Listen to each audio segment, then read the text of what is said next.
तेज बारिश में बादल कौवा अपने घर के बाहर बैठा हुआ था। ये पक्षी भी बहुत चालाक हो गए हैं। क्या जाता है इनका, अगर एक दाना मुझे दे दिया करे। अब तो जंगल का कोई पक्षी भी मेरा विश्वास नहीं करता। क्या करूं मैं?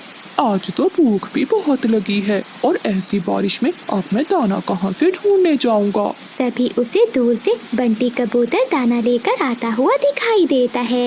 ये कबूतर तो मेरा बहुत बड़ा दुश्मन है। ये तो कभी मेरी बातों में नहीं आएगा। तभी कौवे के दिमाग में एक नई शरारत आती है। जैसे ही कबूतर कौवे के पास पहुंचता है तो बादल कौवा नीचे लेट जाता है और अपनी आंखें बंद करके जोर जोर से हिलने लगता है। कौवे को ऐसा करता हुआ देखकर कबूतर जल्दी से वहां आता है। बादल कौवे, क्या हुआ तुम्हें? लेकिन कौवा कोई जवाब नहीं देता और वैसे ही करने लगता है। बंटी कबूतर थोड़ा सा पानी कौवे के मुंह में डालता है, लेकिन कौवा फिर भी वैसा करना ही जारी रखता है। पता नहीं इसे क्या हो गया है। ऐसा करता हूँ, थोड़ा सा दाना खिलाता हूँ, शायद ये ठीक हो जाए। कौवा जब ये सुनता है वो तो खुशी से भूल जाता है। फिर कबूतर दाना कौवे को खिला देता है। तभी कौवा भी उठ जाता है। बादल कौवे, मैं तो घबरा ही गया था। तुम्हें क्या हुआ था? तुम्हें क्या बताऊं कबूतर के मुझे क्या मसला है। सभी पक्षी समझते हैं कि मैं बहुत काहिल और सुस्त हूँ, लेकिन कोई ये नहीं जानता कि मुझे कितनी बीमारियाँ हैं। 3-4 रोज से तो मैं कुछ ज्यादा ही बीमार हूँ। बैठे बैठे ही चक्कर आने लगते हैं और मन घबराने लगता है। तुम ही बताओ कबूतर कि ऐसी हालत में मैं कैसे काम करूं। मेरी जिंदगी का तो अब कोई भी भरोसा नहीं है। बादल, ऐसा तो ना कहो, हम सब है ना तुम्हारे साथ। हम सबको ये तो नहीं पता था कि तुम इतने बीमार हो। मैं सभी पक्षियों से कह दूंगा कि तुम्हारा ख्याल रखें। कौवे के दिल में तो लड्डू फूट रहे थे। फिर कबूतर वहाँ से चला जाता है। मैं भी कौवा हूँ, जितना ऊपर से काला हूँ उतना ही अंदर से काला हूँ। ये तो मेरी शान के खिलाफ है कि मैं कोई काम करूँ। अब तो सारी जिंदगी ऐसे ही एक्टिंग कर कर खाऊंगा। फिर कबूतर चिड़िया के घर जाता है। चीकू तोता भी वहीं बैठा हुआ था। चिड़िया बहन, तुम्हें तो पता है कि बादल कौवा कितना आलसी है, इसलिए मैं उसके सबसे ज्यादा खिलाफ हूँ। लेकिन असल बात का तो मुझे अब पता चला है। क्या हुआ बंटी भैया, आप इतने परेशान क्यों लग रहे हो? चिड़िया बहन, वो कौवा तो बहुत बीमार है। उसको तो ऐसी बीमारी लगी हुई है कि वो बीमारी मेरी समझ में भी नहीं आई और ना ही उस बीमारी का कोई इलाज है।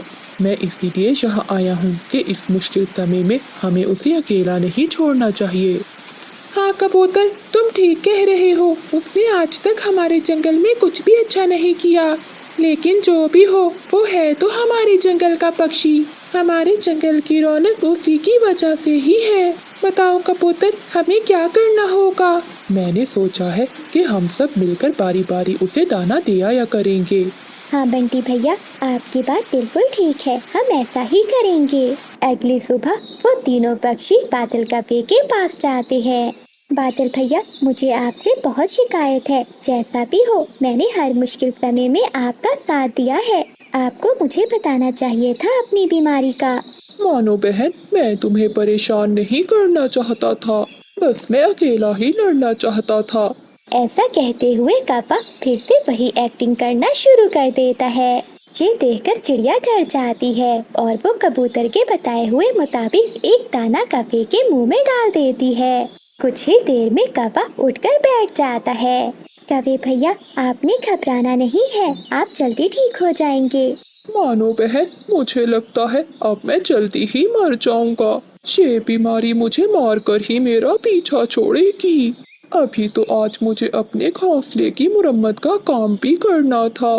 जैसे ही मेरी सेहत ठीक होती है, मैं ये काम करना शुरू कर दूंगा। कौवे भैया, मैं कर दूंगी आपके घोंसले का काम। इसी हालत में मैं आपको घर का काम नहीं करने दूंगी। ठीक है चिड़िया बहन, अगर तुम कह रही हो तो ठीक है, वरना मैं खुद ही कर लेता। बेचारी चिड़िया सारा दिन जंगल से सूखे तिनके लाकर कौवे की छत की मुरम्मत करती है। अगले दिन बादल कौवे का मामा साथ वाले जंगल से आता है। वो देखता है कि सभी पक्षी कौवे की बहुत सेवा कर रहे हैं। पक्षियों के जाते ही उसका मामा बादल कपे के पास जाता है। भांजे, क्या तुम जंगल के राजा तो नहीं बन गए जो सभी पक्षी तुम्हारी इतनी सेवा कर रहे हैं? मामा जी, ऐसा ही समझ ले। अगर आप कहें तो आपको भी ये राज बता दूं। तभी कबूतर वहीं से गुजर रहा था। वो उन दोनों की बातें सुन लेता है। मामा जी, सभी पक्षी मुझे देखकर दूर भागते थे, कहीं मैं उनसे कुछ मांग ना लूं। लेकिन इस बार मैंने भी ऐसा खेल खेला है कि आपने अपनी आँखों से देख ही लिया है। फिर बादल कौवा सारी बात अपने मामा जी को बता देता है। अरे वाह, सच में बादल, तुम्हारे जैसा दिमाग किसी का नहीं है। कबूतर जो सुबह सुबह फल लेकर कपे के पास आया था, वो ये सारी बातें सुन लेता है और उसे अपने आप पर बहुत गुस्सा आता है कि वो कैसे उल्लू बन गया। लेकिन कपे, अब तुम इस बात की चिंता ना करो, इसका बदला तो मैं तुमसे लेकर ही रहूंगा। फिर वो सभी पक्षियों को बुलाता है और उन्हें सारी बात बताता है। लेकिन बंटी भैया, अब हम क्या करेंगे? चिड़िया बहन, हम भी उसके साथ वैसा ही करेंगे जो उसने हमारे साथ किया है। हम भी वैसी ही एक्टिंग करेंगे जैसी वो करता है। कबूतर, क्या मतलब है तुम्हारा? मेरा मतलब है कि जब भी कौवा एक्टिंग करने लगे, जो पक्षी भी वहाँ हो वो भी वैसी एक्टिंग करने लग जाए। इससे क्या होगा? इससे वो खुद ही एक्टिंग करना छोड़ देगा। अब इससे ज्यादा हम कुछ भी नहीं कर सकते। उस दिन के बाद सभी पक्षी ऐसा ही करते हैं। दोपहर को मिठू तोता कौवे के घोंसले में जाता है। तोते को देखकर कौवा वैसे ही करने लगता है। तुरंत तोता भी लेटकर अपनी आंखें बंद कर जोर जोर से हिलने लगता है। ये देखकर बादल कौवा बहुत परेशान हो जाता है। शाम को जब रानू चिड़िया आती है तो कौवा उसे देखकर भी वैसी एक्टिंग शुरू कर देता है। तो मानो चिड़िया भी कौवे की एक्टिंग करना शुरू कर देती है। कौवा तो और भी परेशान हो जाता है। मैं तो ऐसे ही एक्टिंग कर रहा था, ये सभी पक्षियों को क्या हो गया है? अब मेरे दाने का क्या होगा? अगली सुबह कबूतर घबराया हुआ कौवे के पास जाता है। बादल यार, पूरे जंगल में तुम्हारी बीमारी फैल गई है। मैं अभी पास के जंगल में बुलबुल डॉक्टर से मिलकर आया हूँ। पता है उसने क्या कहा है? क्या कहा है उसने? उसने कहा है कि ये बीमारी जिसको सबसे पहले लगी है उसके दिल को निकालना होगा, फिर ही मैं उसके दिल की वजह से इस बीमारी को जान पाऊंगी। बादल यार, अब सभी पक्षियों की जिंदगी का सवाल है। मुझे पूरा यकीन है कि तुम अपने दोस्तों के लिए ये कुर्बानी जरूर दोगे। ये सुनकर बादल कौवे के तो रंग ही उड़ जाते हैं। लेकिन मुझे तो कोई ऐसी बीमारी है ही नहीं, तो क्यों मैं अपना दिल दूं? तभी बाकी सब पक्षी भी आ जाते हैं। मैं तो बस ड्रामा कर रहा था आप सबसे दाना लेने के लिए। कौवे, हम सब भी ड्रामा ही कर रहे थे तुमसे सच बुलवाने के लिए। क्या तुम खुद को ज्यादा होशियार समझ रहे थे? लेकिन तुमसे ज्यादा बुद्धू कोई भी नहीं है इस जंगल में। सुबह से जंगल में बारिश हो रही थी। ऐसी तेज बारिश में कौवा और कौवी अपने घर पे बैठे कुछ मुफ्त का खाने का सोच रहे थे। बादल जी, ऐसी तेज बारिश में मेरा तो कुछ स्वादिष्ट खाने को मन कर रहा है। बिजली, मेरा तो खिचड़ी खाने को मन कर रहा है। परंतु बादल जी, घर में ना चावल है, ना दाल और ना ही मिर्ची। बिजली, क्यों ना हम दूसरे पक्षियों के घरों से सारी चीजें मांग लाते हैं और फिर शाम को खिचड़ी बनाकर खाएंगे। बादल, कहाँ है मेरा छाता? मैं पहले चिड़िया के घर से चावल ले आती हूँ।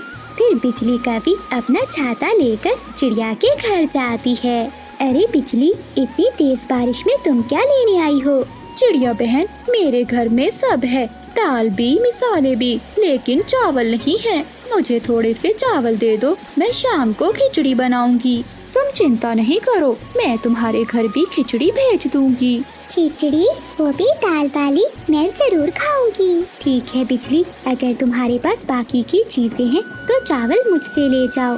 एक प्लेट मुझे भी दे देना, मीना खा लेगी। फिर बिजली कौवी खुशी खुशी चिड़िया के घर से चावल लेकर चली जाती है। मैं ले आई हूँ, देखो बादल, मैं चावल ले आई हूँ। अब तुम जल्दी से जाकर उस मोटी चोंच वाले से मिर्ची ले आओ और फिर दाल भी किसी से मांग कर ले आना।